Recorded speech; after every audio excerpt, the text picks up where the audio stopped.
Today I'm going to be making Boston butt, and I'm going to show you how I make it.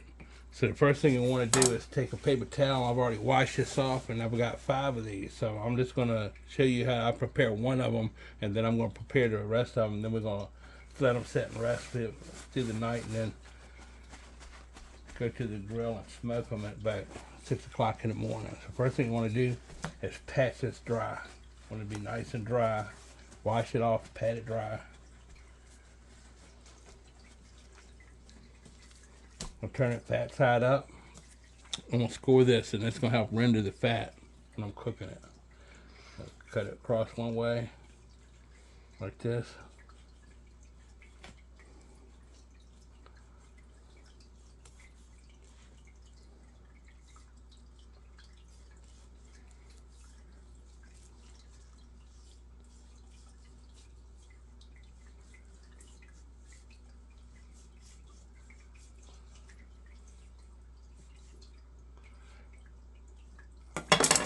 Alright, so the next thing I'm going to do is I've got this yellow mustard. Now you're not going to taste the mustard, but what it's going to do is it's going to act as a binder.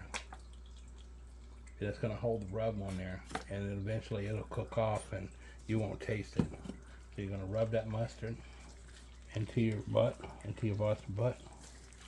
Make sure you get the sides.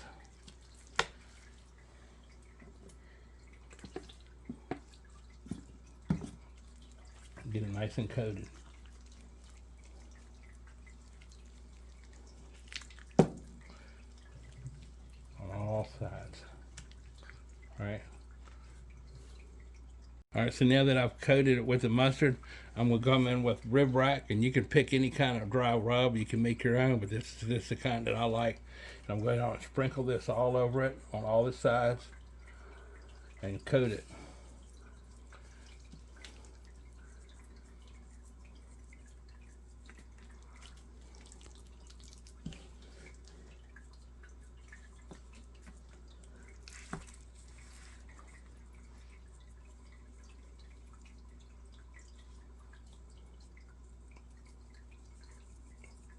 You're going to put a lot of it on there. It's a big piece of meat. Pat it on there, and it's a rub, so it's a big piece of meat, which means that you can put a lot of flavor, and it's going to mix in. It's not going to be overpowering.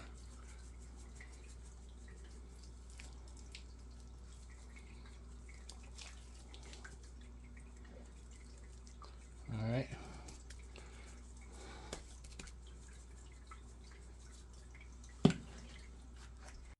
And I'm going to sift some brown sugar on it. I'm going to rub it all into the meat, all down into the cracks. And what that's going to do is it's going to help you get a nice bark on your meat. The bark is where all the flavor's at. You have like a smoke ring and a bark on your meat. And go ahead on and pack that on there. Get it on all sides.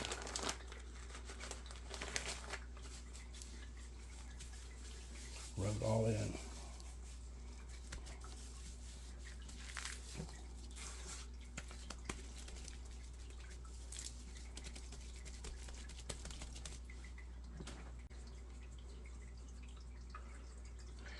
And I'm going to put this in the pan exactly the way that I'm going to cook it, which is the fat side up.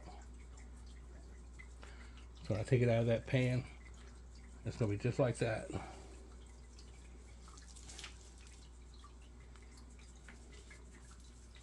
Alright, so now this is ready. I'm going to put it in a full pan. I'm going to set it in the refrigerator. I'm going to let it sit overnight so that all that flavor gets a chance to sink into the meat. Alright, so everything's all prepped, all the rub is on, and it's all sitting there ready, and this is all of them that I'm cooking tomorrow. 1, 2, 3, 4, 5 of them. About 50-some pounds.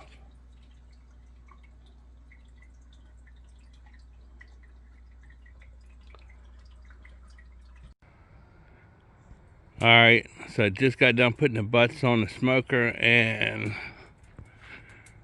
the temperature on this side is right around 200. It's going to be a little hotter over on this side because it's got fire on the right hand side, and then set about 225. So this is what we're looking at right now.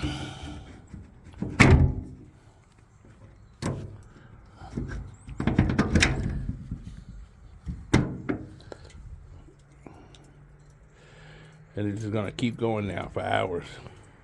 Just like that. Fat side up. On a smoker. Slow smoking. You got a fire over here. Got the butts on the left and the fire on the right.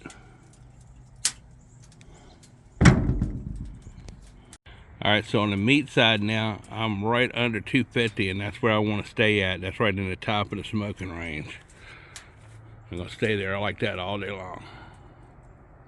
Alright, so one thing that I like to do when I'm smoking Boston butts is, you notice how I got my wood and everything. I'm cooking with some hardwoods like hickory and oak, but also I have some chips of apple wood and pecan. And on top of my fire, I'm going to put pieces of onion like that. That's going to add a nice flavor to the smoke. I'm just going to take it and lay it up on top of those coals just like that.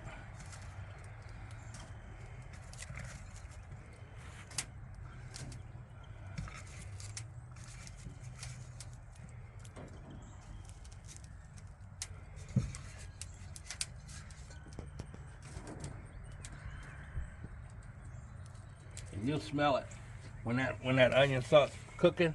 You're gonna smell that smoke that's gonna get into the smoke and mix with the wood smell, and it's gonna give it a really good smell.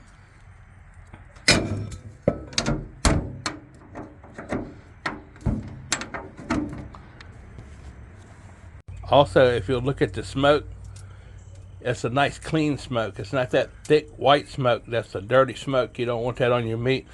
If you have a nice clean smoke using dry wood when you're smoking instead of wet wood, you'll get a much better taste when you're cooking. Alright, so we're about 2 hours in, and I'm going to take some apple juice and spray my butts down with the apple juice, the Boston butt. This is going to keep it nice and wet and moist, and it's going to add a good flavor to your bark. You can always see that you're getting a good bark and a good smoke because it's nice mahogany look to your meat. It's got a nice mahogany color. That's what you want. Just gonna dash it down good with some apple juice and set it back down and let it keep smoking at about 225. And we'll revisit it here in about another hour or so and open it back up and spray it again. Alright, so every once in a while I want to rotate my meat around a little bit, and I got the thicker cuts of butt over here, and I'm just going to take a big old fork and I'm going to move one butt over here and move some of these smaller ones over into the area where there's not going to be as much heat.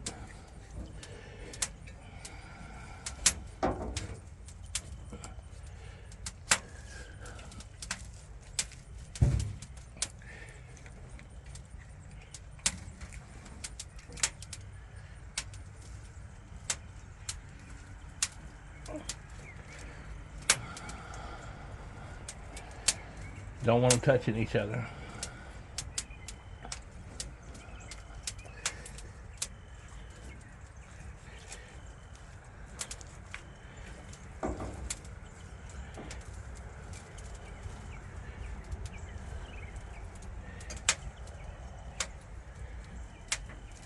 There we go. So rotating the meat and everything, putting the thicker meat away from the fire, and the smaller ones in the back and the thicker ones in the front will help so that the ones that are bigger can cook more slower and thoroughly through. Alright, so while the meat's cooking and smoking out on the smoker, I'm going to make a pot of campfire beans, and we'll cook it in a 300-year-old pot. So I'm going to start it off in a cast iron skillet. I've got 4 pieces of thick cut bacon. What I'm going to do is I'm going to cook the bacon until it starts to crisp, and I'm going to remove it from the heat. And then I'm going to leave the bacon grease in the pan, and I'm going to add some ground pork sausage to that, and then we're going to add some other ingredients and then transfer it over to the pan with some beans.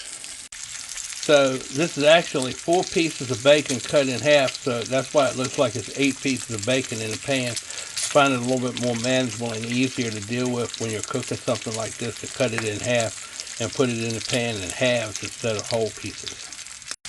Alright, so now I've removed the bacon and I've added 1 pound of ground pork. And what I'm going to do with this is I'm going to chop it up real fine so that every little bit of the beans has a little piece of it.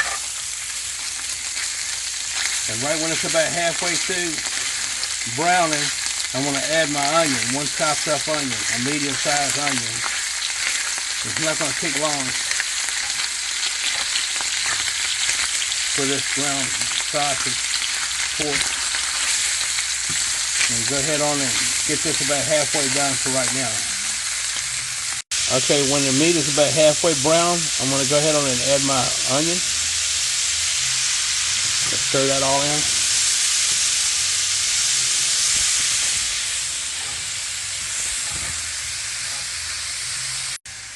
Alright, so now I'm going to take 2 cloves of garlic and I'm going to mince it. I'll add that to it right when it's almost finished being browned.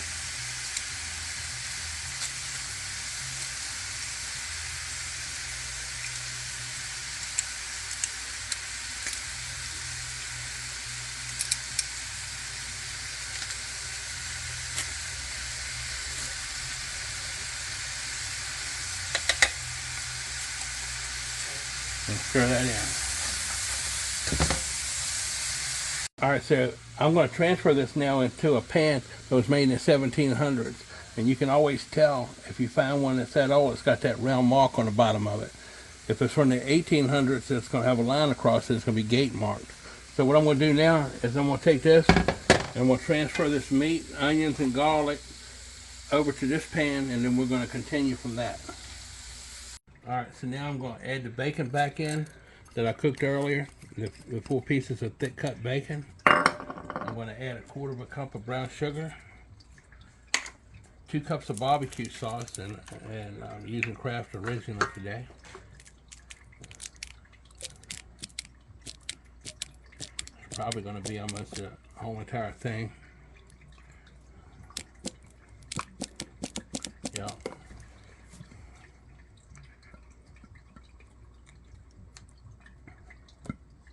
I'm going to add that. Now I'm going to add 2 cups of ketchup.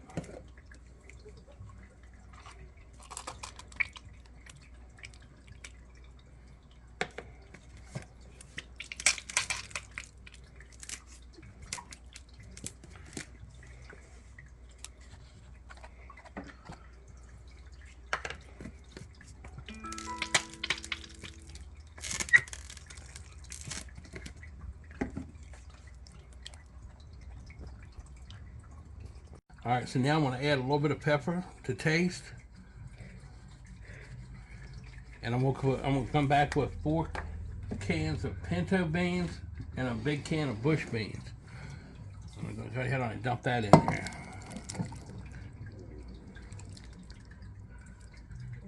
And then we'll stir all that up.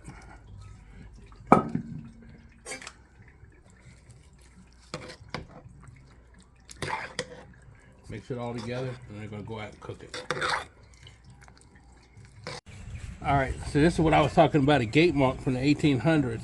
That's that line right there, so if you see that, it's usually the late 1800s. And it's a griddle. So I'm going to take the griddle, I'm going to go ahead on and put that right there over the fire, over where I can reach it.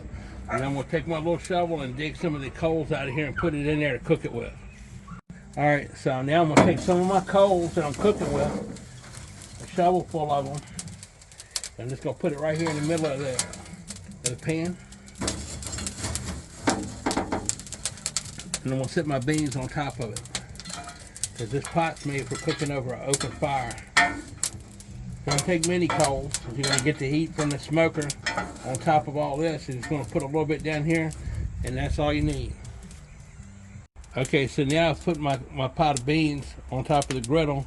And I'm just going to give them a little bit of a stir. And once I get this stirred up and everything, I'm going to leave these on here and cook. And we'll go ahead on and spritz this meat with some apple juice and stoke the fire up a little bit and shut it back down and let these cook for about an hour. Alright, so I'm going to go ahead on and spray some apple juice on my Boston butt. They've been cooking since about 7 o'clock this morning. We'll get them good, nice and wet with apple juice. So we'll go ahead on down and add some pecan wood and some apple wood to this and close it down and get some good smoke going. All right, I've added some more oak wood, some more pecan, and some more apple. And I'm gonna go ahead on and close this down and let it smoke. You got some good smoke going. You got it going around your campfire beans. And I'll close it down now. All right, so I've been smoking this meat now for about 8.5 hours. I'm gonna let it go a little longer, maybe about 30-40 minutes, and I'm gonna check the temperature of the meat and possibly take and transfer it over into a full pack so that all that collagen will get cooked down and it'll get nice and tender and everything. All right, so I'm at an internal temperature over 200 degrees right now, and 160 is ideal to take these off and wrap them. 200 is fine too, so I'm going to go ahead on and take these off and wrap them up and get them back on the grill. The campfire beans, they're doing pretty good. I just gave them a nice stir. You got a little bit of a fire going on, and shut it down. That'll go off when I shut the grill, and it'll just turn into smoke. But I'm going to go ahead on now and start setting up to wrap these up to get them tender. All right, so now I've got it in the foil. I'm gonna go ahead and spray some apple juice on it. Drizzle some honey on it.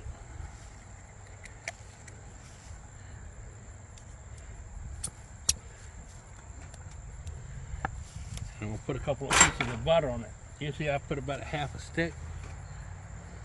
Stick it right on top.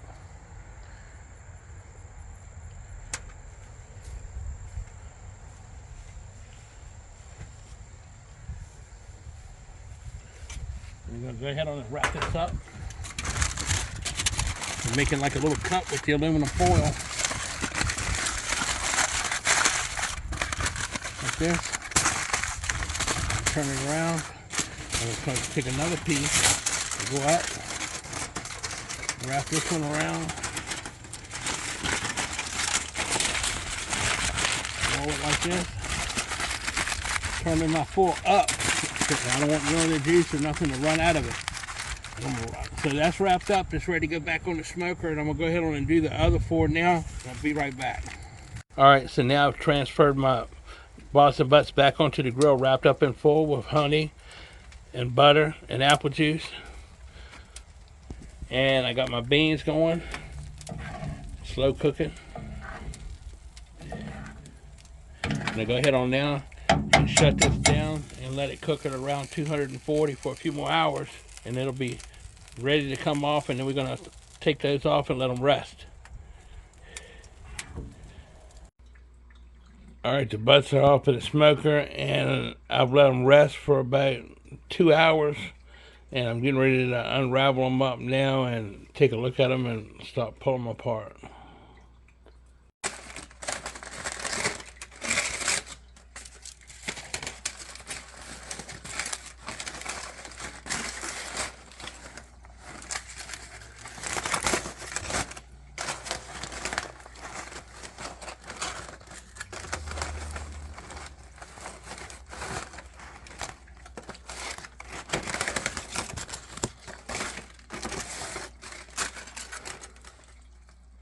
Grab the bone, pull that bone right out of there.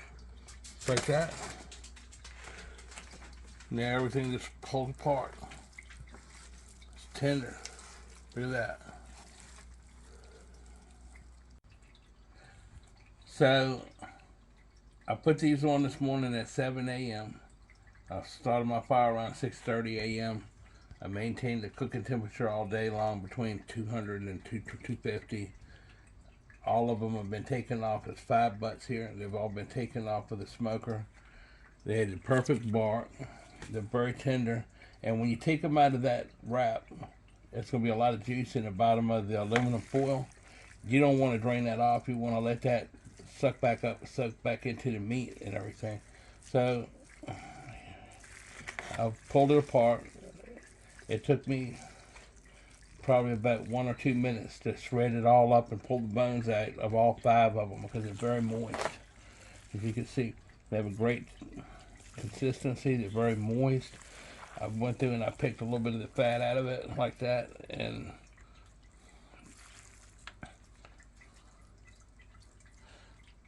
sometimes you'll find a little bit of fat like this. I like to pull this out,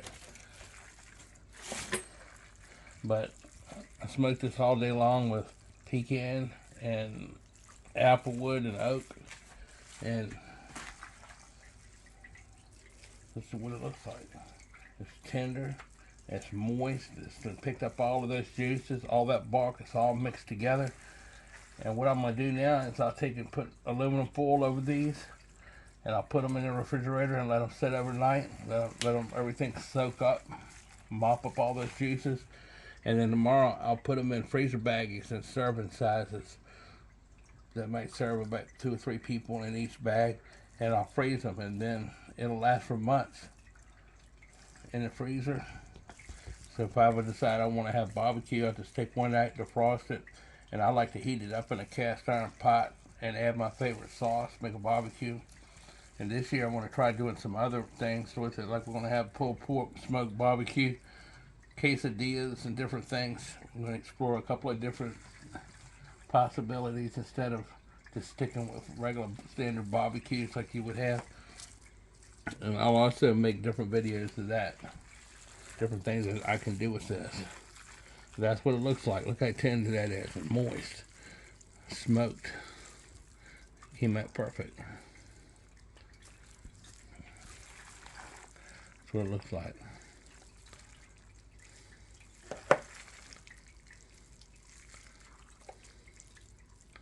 Another big old piece of fat. That's part of that fat cap.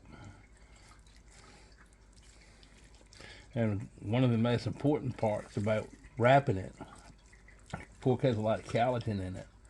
So I like to wrap that up and then slow smoke it.